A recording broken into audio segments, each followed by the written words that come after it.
Excellent Simon Fielder there. I think I was a little harsh on him yesterday. Simon Fielder! Hey. Right, now, it's time, I believe, to hear a cry. Hear a cry. God. Read all about it! I nearly got my chants wrong. That would have been a rudimentary error at the opening of the paper review, and I'd have looked very silly.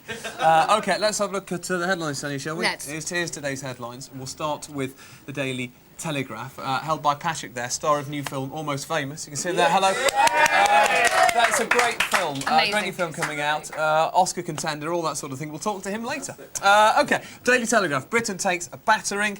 The front pages are all or almost all the front pages. You'll see that in a minute. Are dominated by the same story: the floods, storms, and gales. Of course, those gales not predicted by Simon Fielder. Those gales brought the nation to a virtual standstill. Photo there shows Lyme Regis in Dorset. Thousands of homes were left without power. Roads nationwide were closed, causing massive traffic jams. Only a handful of train services were operating as well, although that had nothing to do with the weather, I suspect. Experts also say there's more to come. Simon, take notes. There's an amazing story as well in the paper today as well about a woman who found herself trapped in her car with her family, her 3 kids and her husband. A tree brought down a power line and there was an 11,000-volt electricity cable thrashing around outside her car with her and her family inside the car. Oh, panic. Well, of course. Well, what she did is she called on her basic grasp of physics and realised that the rubber tyres would save her from death. So she just stayed in the car and called the emergency services. Well done. Well done. That in most of the papers. Also on the Mirror as well, the same story there. The big one, the headline on there. Now, the Mirror shows an awe-inspiring picture of giant waves lashing the promenade at Dover. Now, I mean, obviously it's brought chaos to the country, but in many ways these storms and gales, it's kind of swings and roundabouts as well, because there is a bonus with this whole thing as well. The Mirror have kindly produced for us a souvenir poster edition of the paper. Tiffany Dell from Top Gear, will you open it, please? Sound, we can have some kind of... Look at that! The big one. And there it is, ladies and gentlemen. The big poster from the Mirror. There we are. Put that on your wall. Put that on your wall next to your, Charles and Di poster, your Queen Mother's 100th, your son prayer mats. Perhaps I haven't got any room left. Your Britney Spears, if you got one of those. I've, of course, got one of those. I wouldn't stand there. Would you be standing there like those guys are? I wouldn't be standing there like that. I wouldn't be standing there, but I'd be pleased I got that poster. Yeah. But it is an awe-inspiring picture. In the car and splashing people. It's just a sick thing I was doing yesterday. It was really quite evil. You told me this story. Donna, there was someone walking down the pavement, big puddle, and you deliberately went for them. No, but it's quite evil, but I just kind of was laughing to myself in the car. It was really entertaining for about 10 minutes. And then you splashed somebody. Yeah, but then it did get me back because I went through a puddle again with the window down and got myself. Right, really? Good. I think you should feel thoroughly ashamed of yourself. So that's just the way it works with me. If I do anything bad, it comes right back at me. Thanks very much. Cheeky Donna. And also, the Daily Star has thrown all its resources at the main story of the day. Have a look at this. There we are. Posh. I'd hate me too. There we are. Have a look. Not even a mention of the storms and gales on the Daily Star. They've got Posh believes people see her as grumpy, bossy and completely self-obsessed. No. Yeah. Where she got that idea from? That's crazy. Also, we've got a bra model on the front and 40 years of Coronation Street up top. No gales at all from the Daily Star. OK, let's get in there. OK, now, as regular viewers will be aware, I'm often accusing our rivals of being somewhat down market. Today, Tania, I have the proof. Yes. Tenny girl Sarah Montague shocked bleary-eyed viewers by appearing to mouth a foul swear word on air. No. The BBC One breakfast presenter thought the true scandal. Another BBC get her out. Sack her on air.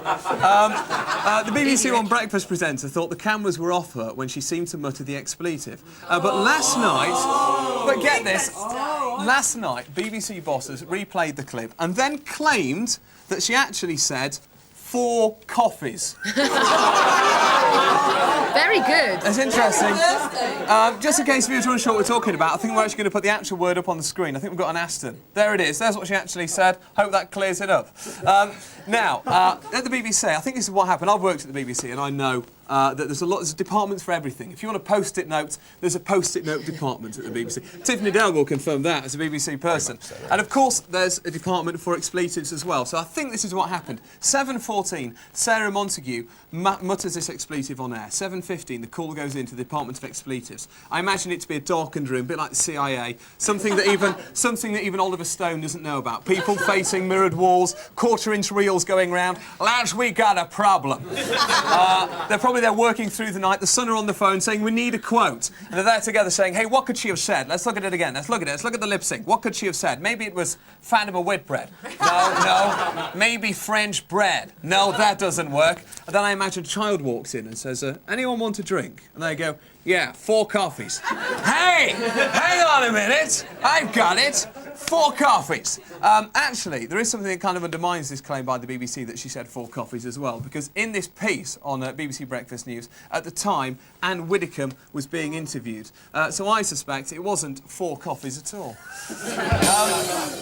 OK, also a short one here from the Mail. While watching, it's one of those straight to the points in the Daily Mail.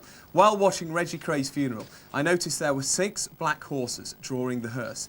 Is it true that the Queen is the only person allowed 6 horses to draw her carriage? No.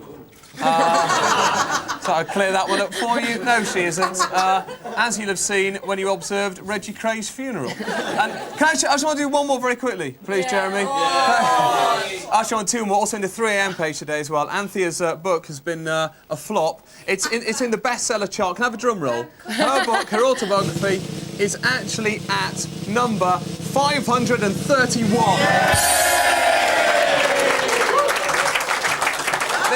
This probably the only occasion when everyone is glad to see Anthea get beaten.